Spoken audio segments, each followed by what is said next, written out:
All right, question 5. List the butterflies in order from greatest to least. So we went the biggest number to the smallest number. So I went ahead and changed everything to a decimal, aligned up the decimals, and added zeros for placeholders. Okay, so the biggest number is definitely not the apricot because it's 2. So I'm going to look at the tens place and see that 3.7 is going to be the biggest, which is the great white. So the great white is listed in A and C first, O and D. So I've gotten rid of B. So then, this is my largest. So then I'm going to look and see 3.5 is going to be the next biggest. So that's the white angled. A doesn't have it. C has it. D doesn't have it. Okay, and then the next one would be the 3.3, which is the large orange, which is right there.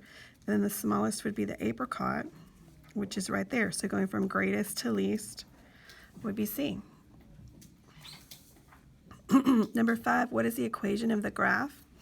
Well, our equations are written in slope-intercept form, which is on your reference material. M is the slope and B is the y-intercept. So the y-intercept is the easiest to find, and that's on your y-axis. Where does this line cross? Crosses right there at 3. So my equation is going to have a plus 3 at the end, which is either H or J, not F or G. And then the slope, well, is this sloping negative or positive? So we go from left to right, and this is sloping down. So this is going to be a negative slope, and our only choices are negative 2/3 or positive 2/3. So that's going to make this answer choice J. Marlene saved $50 in account, earning 3.5% simple interest. How much more interest would her account earn in 10 years if her account earned interest compounded annually instead of simple interest? So I went ahead and wrote down both formulas from my reference material in additional information.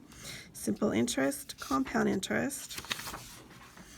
So the principal is the 50, and the rate is the percent there, and the T, the time, is at 10 years.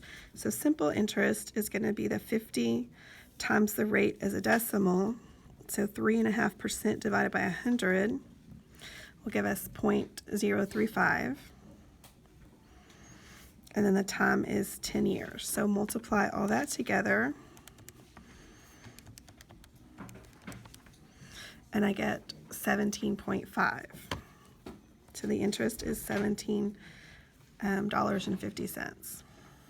So compound interest is going to be the principal of 50, and the rate, and our time is an exponent. So put that in my calculator.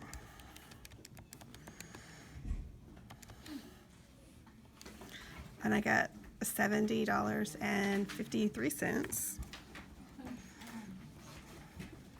Okay, this for simple interest is the interest. For compound interest, this is the amount in account, so this is the total.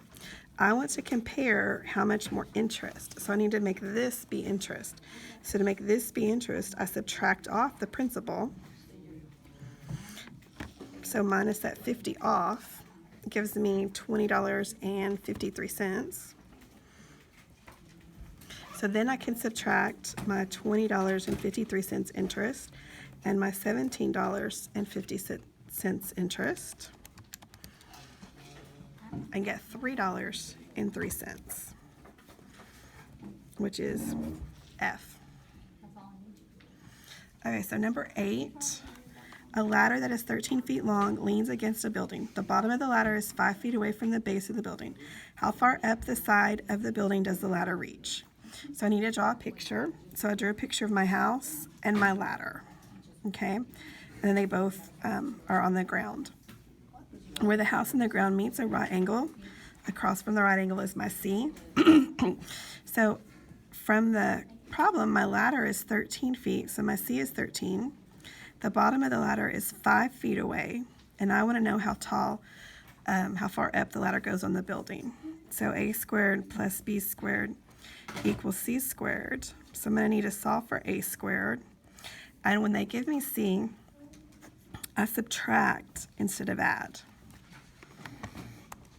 So I'm going to have 13, oops, let me do the square root. Second x squared gives me the square root.